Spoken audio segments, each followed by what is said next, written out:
Every single day, nearly 20% of the entire world's oil supply passes through an incredibly tense, dangerously narrow stretch of water sitting between the coastlines of Iran and Oman.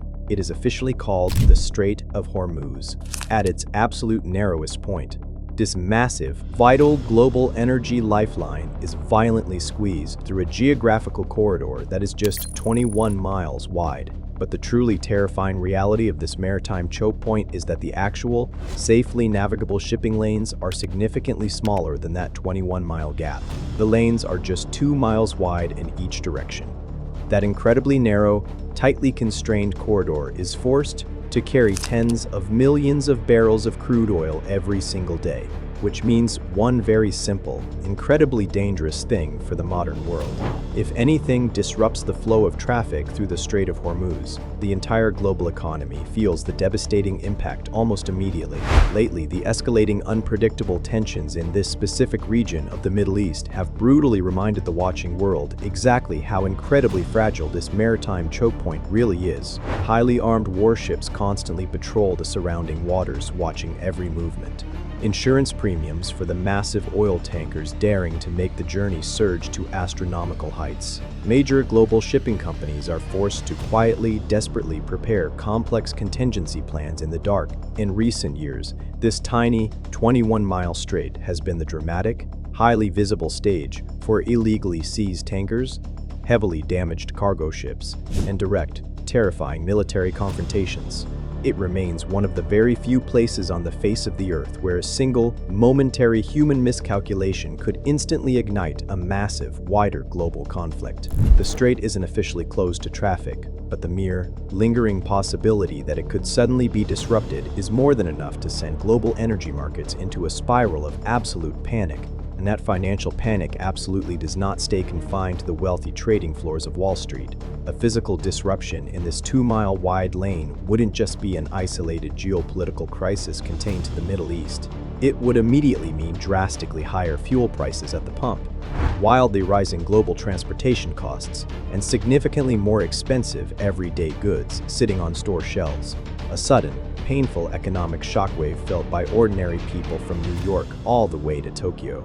All of this mounting tension and inescapable global vulnerability raises a truly fascinating, deeply ambitious question. What if these massive ships simply didn't have to pass through the dangerous waters of the Strait of Hormuz at all? For decades, brilliant engineers, military strategists, and global economists have quietly discussed a deeply radical, world-altering idea. They have proposed carving a massive, artificial shipping canal directly through the towering mountains of Oman's Musandam Peninsula, a geographical bypass that would allow the world's oil tankers to avoid the treacherous strait entirely. On a flat piece of paper, it sounds like the absolute ultimate, perfect solution to a terrifying global crisis. But physical reality has a cruel, uncompromising way of making seemingly simple ideas infinitely more complicated. To truly understand the massive scale of the proposed canal idea, you first have to deeply understand the inescapable geography of the region.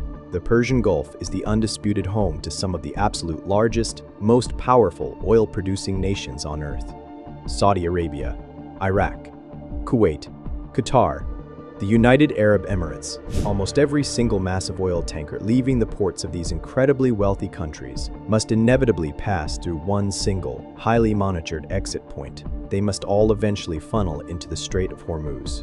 Roughly 20 million barrels of oil physically move through this highly concentrated corridor every single day without fail. That staggering number represents approximately 1/5 of total global oil consumption.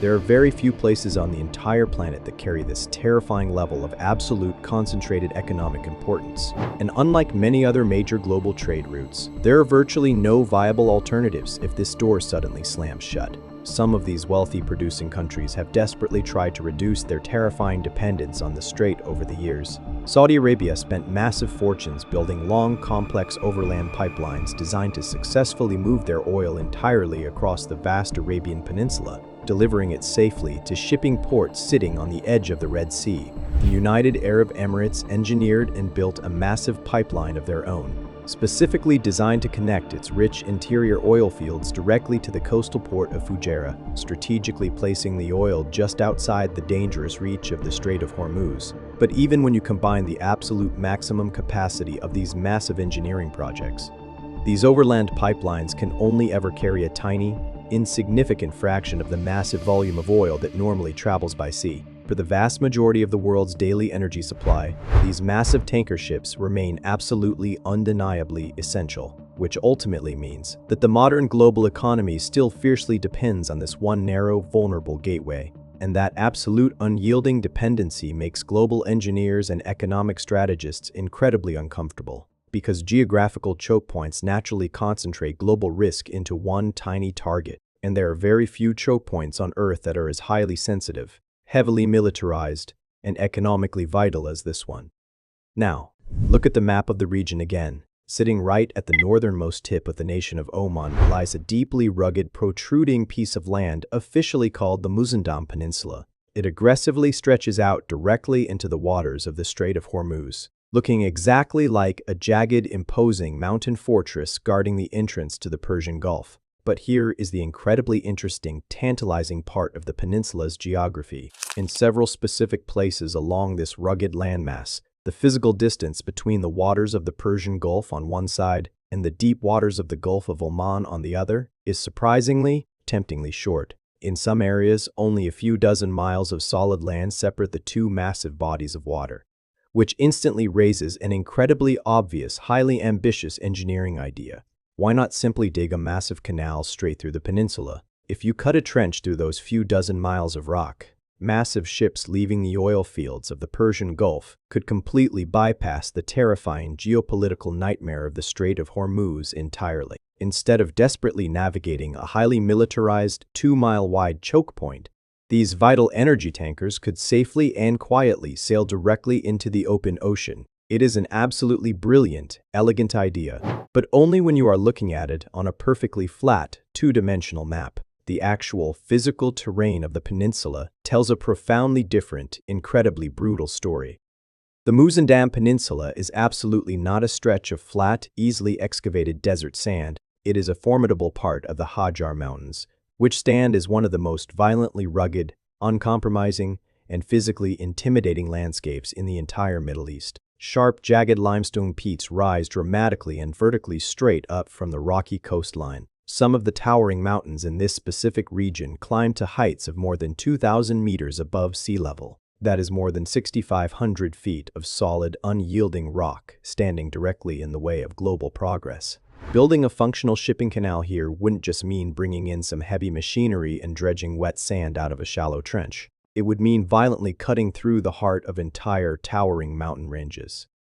And the canal itself would have to be absolutely enormous to actually work. Modern oil tankers, officially known in the maritime industry as very large crude carriers or VLCCs, are among the absolute largest, heaviest, and most massive ships that human beings have ever built. To accommodate these floating leviathans safely, an artificial canal carved through Musandam would need to be incredibly deep, massively wide, and structurally stable enough to handle ships that are hundreds of meters long. The sheer scale of the physical excavation required to achieve this is almost staggering to imagine. Millions upon millions of tons of solid, dense limestone rock would need to be systematically blasted with explosives, painstakingly cut, and physically removed from the site. Entire massive mountain ridges would have to be violently reshaped and permanently erased from the skyline. The devastating environmental impact of this level of extreme terraforming alone would be absolutely enormous, permanently altering the delicate ecology of the peninsula.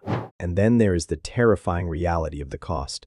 Engineers and economists estimate that attempting to build this mountain-shattering canal could possibly cost hundreds of billions of dollars. To put that astronomical number into proper perspective, you have to look at one of the greatest engineering achievements of the modern era, the massive expansion of the Panama Canal, that incredible feat of modern engineering which completely revolutionized global shipping, cost around $5 billion.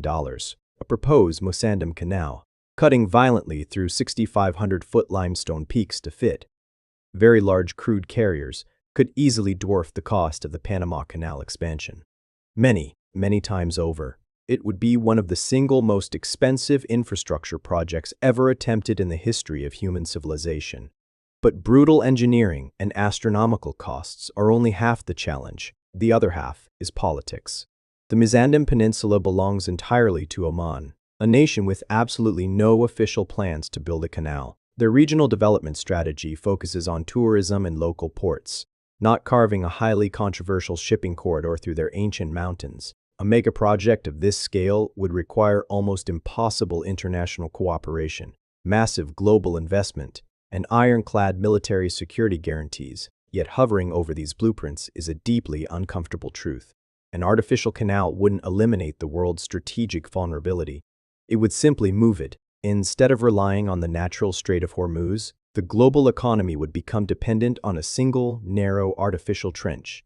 And like any canal, it could easily be blocked. A grounded tanker, a targeted attack, or a natural disaster could shut the entire route down overnight. After spending hundreds of billions of dollars to destroy entire mountain ranges, the world would tragically just trade one terrifying bottleneck for another. So, if the concept of the Musandam Canal is so physically difficult, so financially ruinous, and so politically impossible, why does the radical idea stubbornly keep coming back into the global conversation? Why do strategists constantly return to the illusion of the map? Because the lingering dream of this canal reveals something incredibly deep and fundamental about exactly how the modern world actually works. Global trade depends entirely on physical geography. A handful of fragile, natural choke points silently shape the global flow of energy and political power. The Musandam Canal represents a desperate human desire to forcefully redesign that geography, to simply blast away the mountains, rewrite the maps, and erase a dangerous bottleneck. But reality is incredibly stubborn. Limestone peaks and regional geopolitics are profoundly difficult to move. For now, the Strait of Hormuz remains exactly what it has always been, one of the most vital and deeply vulnerable energy corridors on Earth. And as long as the modern world relies on that 2-mile-wide lane, the radical dream of carving a canal through Musandam will continue to capture the imagination of anyone wondering just how terrifyingly fragile our global trade system really is.